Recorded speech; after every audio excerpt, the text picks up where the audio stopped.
Welcome to the ITSPmagazine podcast network, a modern, innovative multimedia platform, broadcasting ideas and connecting minds. Every company has a story to tell, from the small startup to the large enterprise, and everything in between. This is one of them. We hope you enjoy this brand story conversation.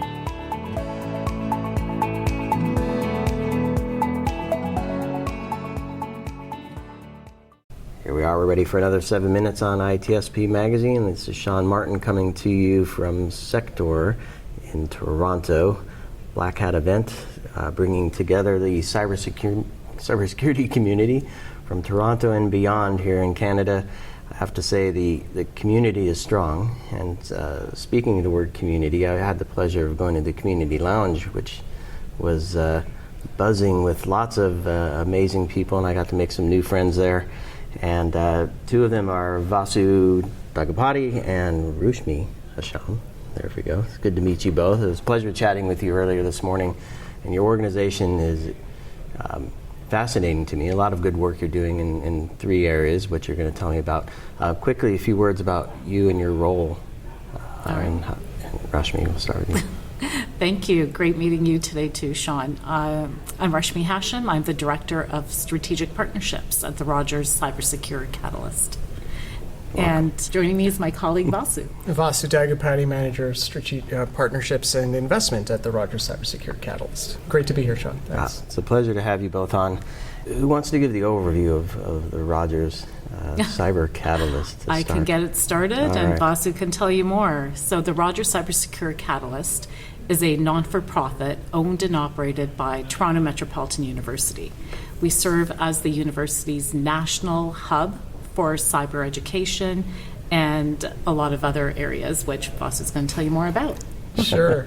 I think if we can summarize what the work that the Catalyst does, it's really three areas. We're a center of training, and we train individuals in how to become cybersecurity professionals. We give them the credentials they need to become employable in the market. We train organizations in how to be cyber safe, testing their incident response plans, teaching them what to do when they do face an actual cyber threat. And then we train cybersecurity founders in helping them bring their cybersecurity specific innovations to market so that we can make sure that we have the latest and greatest and most innovative solutions helping keep Canada safe. And by extension, the rest of the world, hopefully. Look at that, yeah. As I mentioned the community lounge, there's a panel going on, a person transitioning from nursing to become a security analyst. Really cool story. Hopefully Gino will join me on the podcast at some point to tell the story in full. But that's an example of some of the work that you're doing. Can you describe that program a little more, the education piece?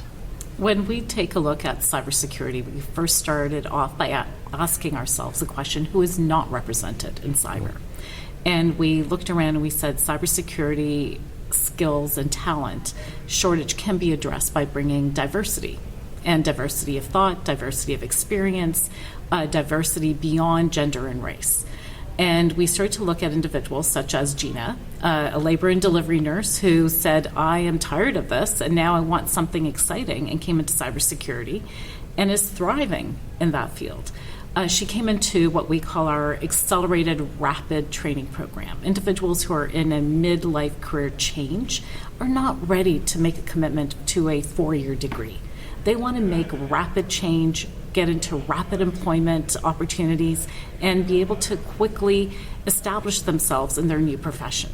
So our training programs really focus on how do you gain those skills that are going to get you not just started, but give you an accelerated start so you can get into those rapid specializations that industry is looking for.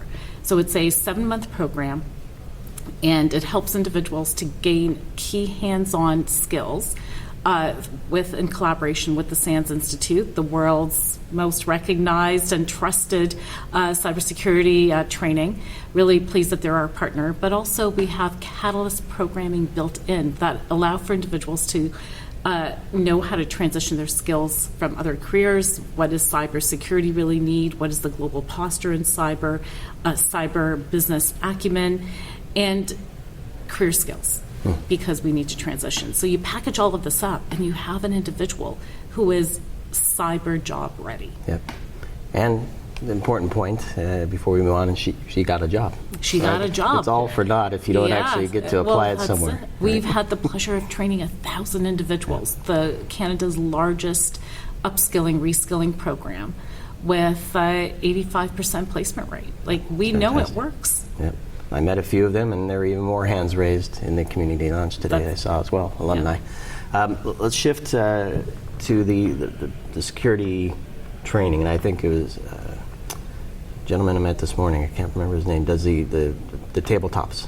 Yes, Lester. Lester, there. Yes. Yeah. So I think that's probably Sure. one piece of the broader thing. Well, it's on? interesting, just to dovetail on what we're talking about. When you create brand new cybersecurity professionals that are filling the talent gap, organizations come up to you and say, hey, I need those kinds of individuals in my organization.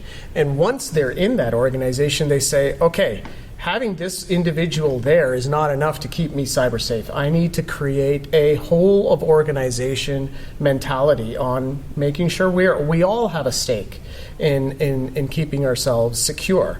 And so that's really where the corporate training takes over, and it does everything from non-technical training, where we do tabletop exercises, mainly for the C-suite executives and decision makers to be able to say, okay, when I'm faced with a cyber threat, who do I call? Do I call law enforcement? Do I call insurance? Do I call my lawyer? What do I tell my clients? When should I tell my clients? Do I put out a press release? What does that press release say? And it's really forcing them to think about all of those different aspects of a response to a cyber threat before it happens. And then, just to take things a little bit further, we have our own cyber range in-house, where we build a virtualized network environment that mimics what clients see in their own production facilities, and they get to play with malware, like real live malware, except it's on our system. So if it breaks, nothing happens to their systems, and that's a huge value for them to be able to train their technical staff. That's fantastic. And we're coming up on the end. It is 7 minutes, but I'm going to make the last plug for you, which is on the investments in technology. Obviously, the third part of bringing security to the world, to Canada. And maybe we'll have you back on to share a little bit more about that. But that's 7 minutes here on ITSP Magazine. Thank you both. Thank you. Thank you, Sean. Take care.